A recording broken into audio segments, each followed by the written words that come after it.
Assalamualaikum warahmatullahi wabarakatuh.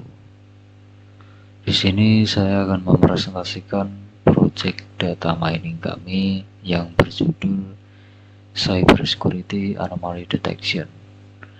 Sebelumnya, perkenalkan, saya Pak Eka Akmaluria dengan NIM A11 2023-15115.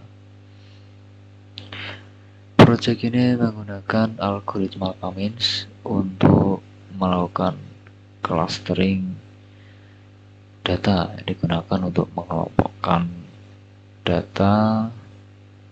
Pertama-tama saya akan menjelaskan mengenai struktur proyeknya terlebih dahulu. Di sini ada folder dataset yang digunakan untuk menyimpan dataset dengan nama filenya Cybersecurity Attack. Dataset ini diambil dari platform yang bernama Kaggle. Kemudian dataset ini memiliki 40.000 record dengan 25 kolom seperti timestamp, source IP address, destination IP address, source port, destination port, protokol. Kemudian di sini ada anomaly score sebagai fitur utama model kita. Kemudian ada folder model. Folder ini digunakan untuk menyimpan hasil training seperti cluster interpretation disimpan pada format JSON, kemudian fitur info juga disimpan dalam format JSON, Cummins model disimpan dalam format PKL, dan Scholar juga disimpan dalam format PKL. Kemudian ada folder static. Folder ini digunakan untuk menyimpan styling CSS dan JavaScript. Kemudian folder template digunakan untuk menyimpan template HTML sebagai tampilan utama web. Selanjutnya di sini ada folder visualization digunakan untuk menyimpan output visualisasi yang dihasilkan oleh file grid visualization, yaitu script untuk membuat visualisasi tersendiri dari hasil training.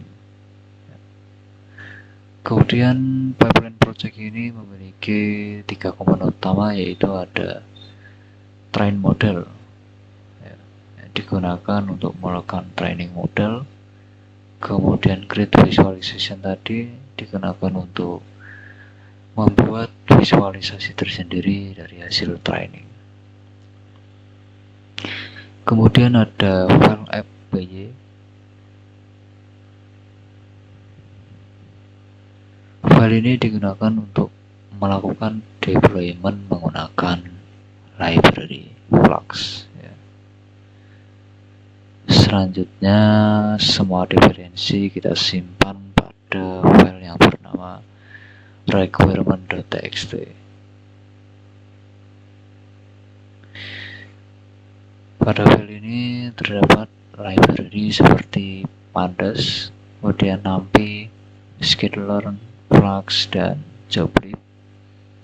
Kemudian proyek ini juga memiliki versi Jupyter Notebook seperti ini, Cybersecurity Anomaly Detection IPYNB. Pertama, saya akan menjelaskan mengenai training modelnya terlebih dahulu.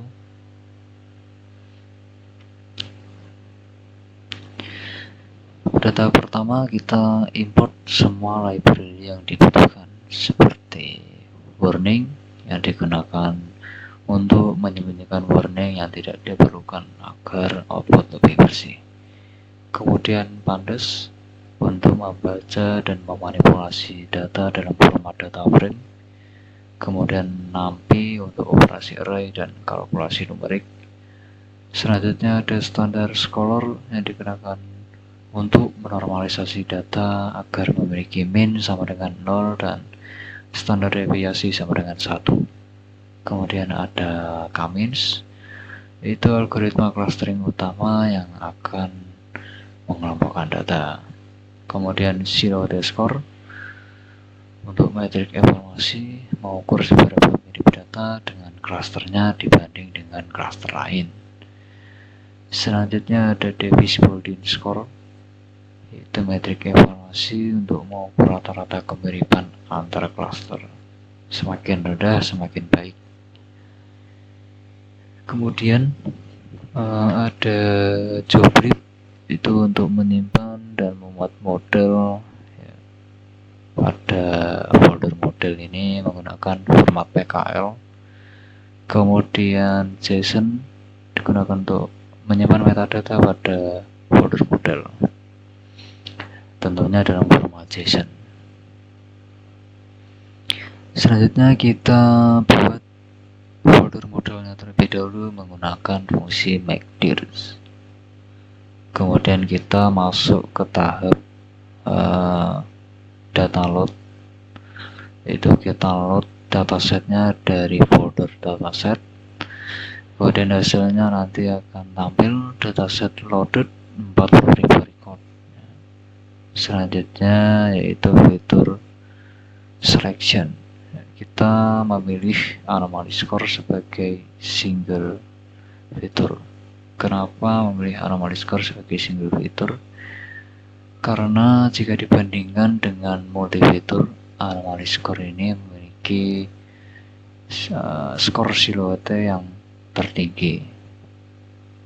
Kemudian prepare fitur, ya tadi anomaly score kita masukkan pada variabel X.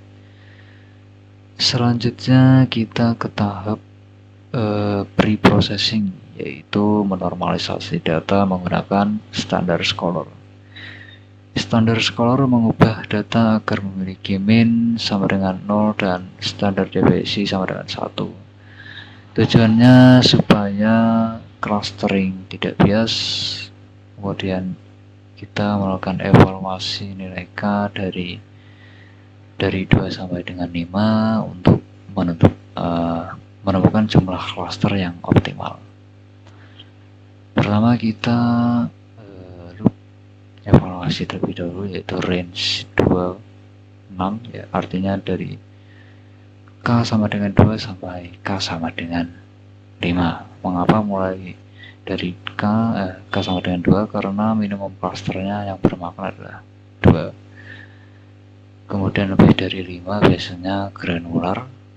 Kemudian parameter n cluster ini untuk menemukan jumlah cluster yang akan dibentuk pada setiap iterasi. Kemudian random step ini untuk seed reproducibility. Kemudian n-init ini artinya clustering akan dijalankan sebanyak 20 kali dengan centroid awal yang berbeda. Kemudian fungsi fit predict ini untuk menghubungkan dua operasi, yaitu melatih model dengan data dan memberikan label cluster untuk setiap data point. Selanjutnya pemilihan K terbaik menggunakan skor siluete yang tertinggi sebagai kriteria.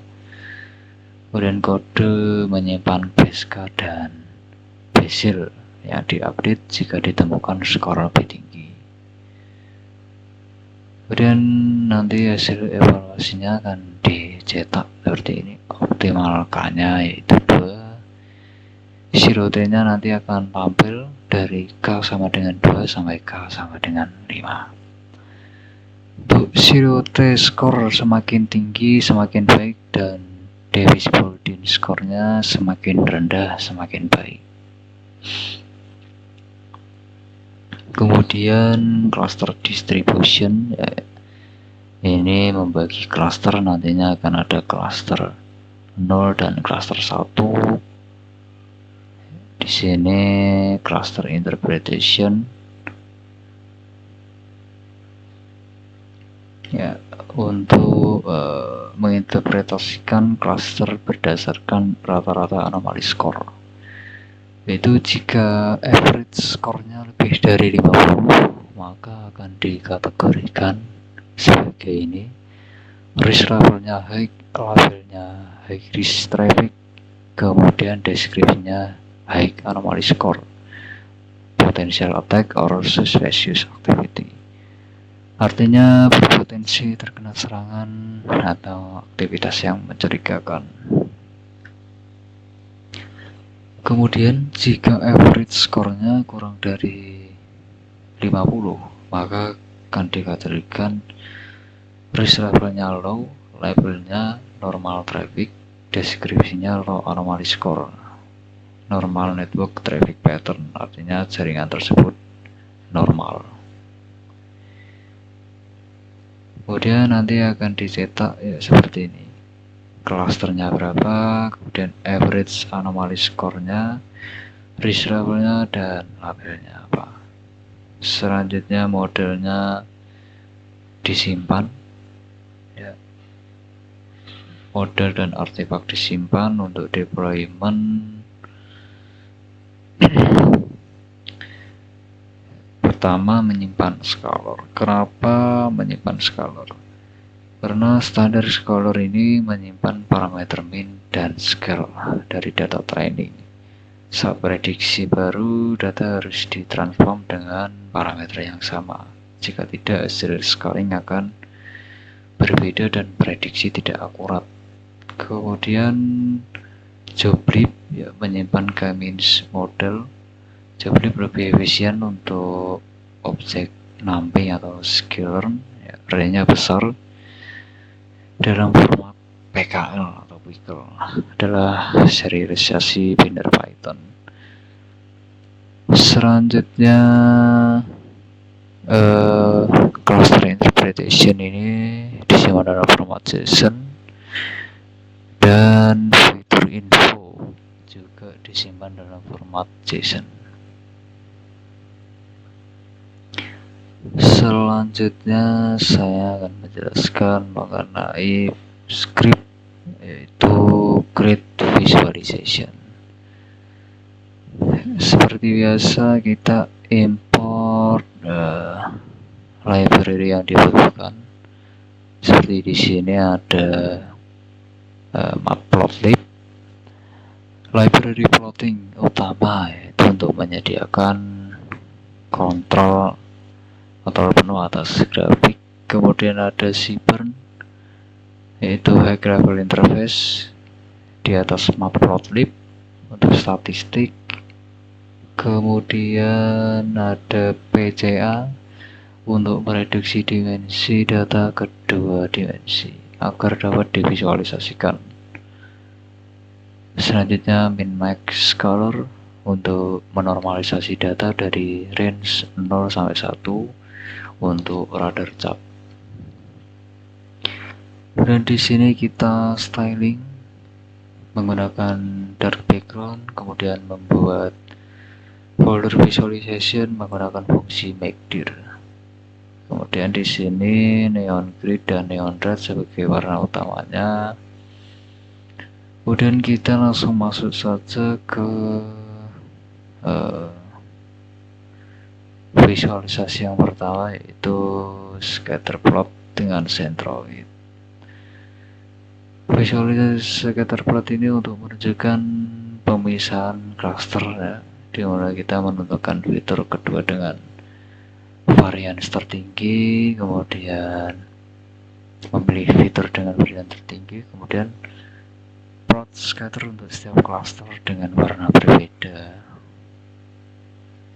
dan hitung dan plot centroid.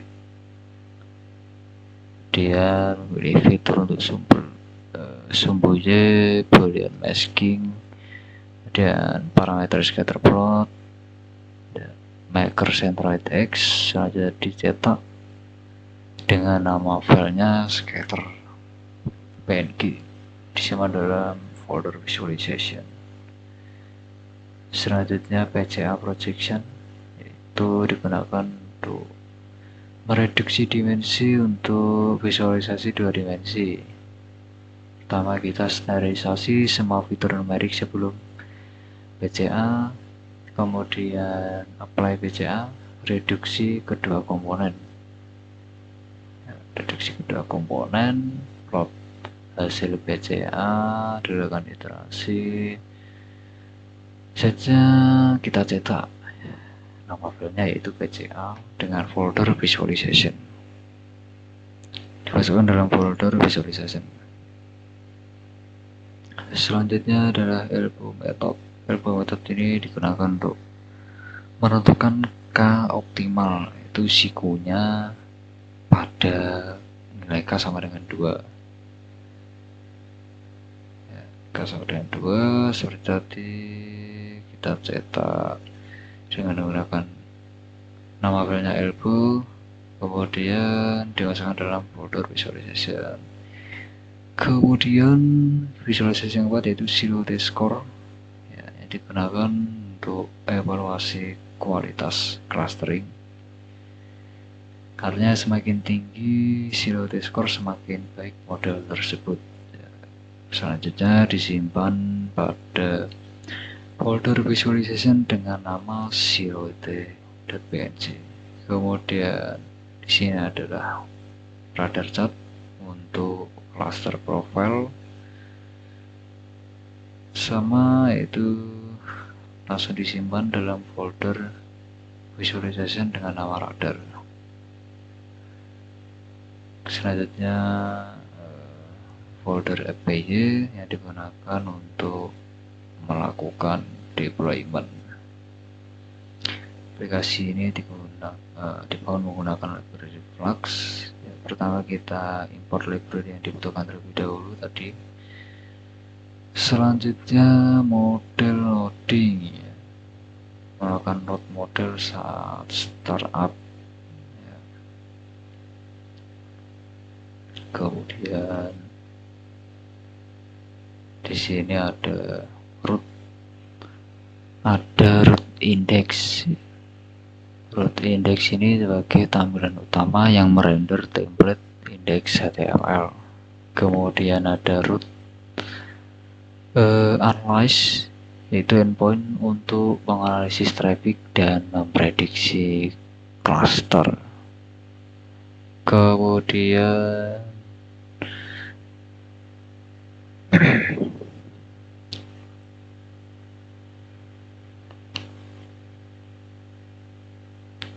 Kemudian endpoint yang selanjutnya yaitu endpoint API info. API info ini untuk mendapatkan informasi modal pada web browser, bisa diakses menggunakan endpoint API info.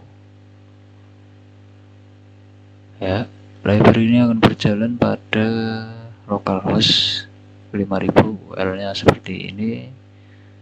Kemudian kita coba jalankan pada browser. Berikut adalah tampilan dashboardnya seperti ini. Langsung saja saya akan menguji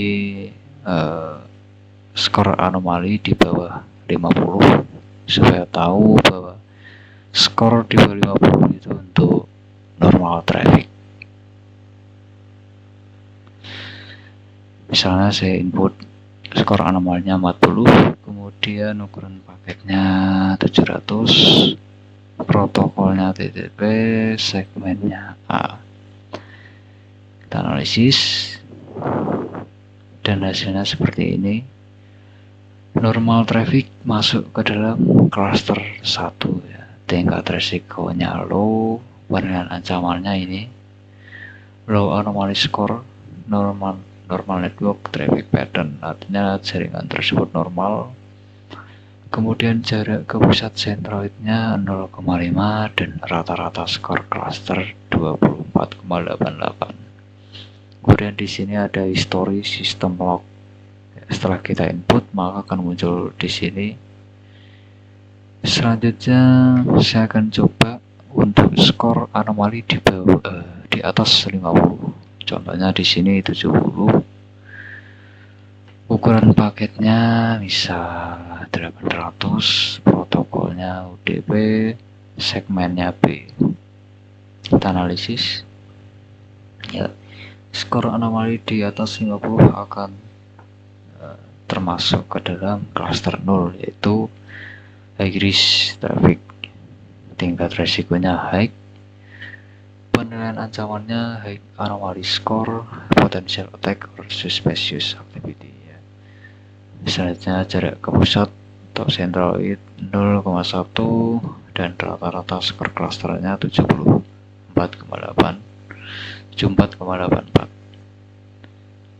Ya, selanjutnya saya akan coba mengakses endpoint API Info untuk mendapatkan info model.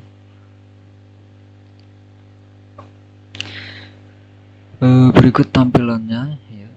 Dalam format JSON di sini ada keterangan cluster count, yaitu sama dengan 2, jumlah clusternya sama dengan 2. Ada cluster 0 dan cluster 1. Cluster 0 tadi untuk average anomaly skornya 74. Kemudian deskripsinya tadi high anomaly score, potential attack or suspicious activity. Labelnya high risk traffic, risk levelnya high. Untuk cluster 1 average anomaly skornya 24. Kemudian deskripsinya low anomaly score, normal network traffic pattern. Labelnya normal traffic dan risk levelnya low. Kemudian model infonya itu Davis Boolean skornya 0,5, fiturnya yang digunakan anomaly score, model type-nya yaitu Cummins, optimalkannya sama dengan 2, scholarnya menggunakan standar scholar dan zero day score 0,626. Kemudian saya akan menunjukkan hasil visualisasinya, yaitu seperti ini. Di sini seperti yang terlihat, optimalkannya membentuk siku di sini pada K sama dengan 2. Setelah K sama dengan 2 di sini terlihat penurunannya tidak terlalu signifikan. Kemudian di sini PCA untuk melihat cluster secara terpisah. Di sini ada normal traffic dan attack traffic. Untuk PC1 di sini 25% variance dan PC2 juga 25,1 variance. Total variance-nya 50,3% dan fitur yang digunakan 4. Selanjutnya ada radar chart, itu digunakan untuk membandingkan profil cluster. Di sini ada normal traffic dan attack traffic. Ya, yang digunakan di sini anomaly score. Ya, attack trafficnya di sini lebih banyak daripada normal traffic. Kemudian scatter digunakan untuk melihat distribusi cluster. Yang hijau ini untuk normal traffic dan merah ini untuk attack traffic. Di sini terlihat centroid untuk normal traffic di sini 24,9 dan attack traffic 74,8. Kemudian di sini sebagai pemisah ya, di atas 50 akan termasuk dalam attack traffic dan di bawah 50 kan termasuk ke dalam normal traffic. Dan di sini ada destination port pada sumbu Y. Selanjutnya COT score analysis. Di sini terlihat nilai K sama dengan 2 memiliki zero day score yang tertinggi, yaitu 0,6264. Ya, sudah melewati threshold yang dipasang, good threshold yaitu 0,5, sudah melewati. Dibandingkan dengan K yang lain di atas 2 yaitu ada 3, 4, 5, 6 sampai dengan 10 dengan nilainya di bawah 0,6264.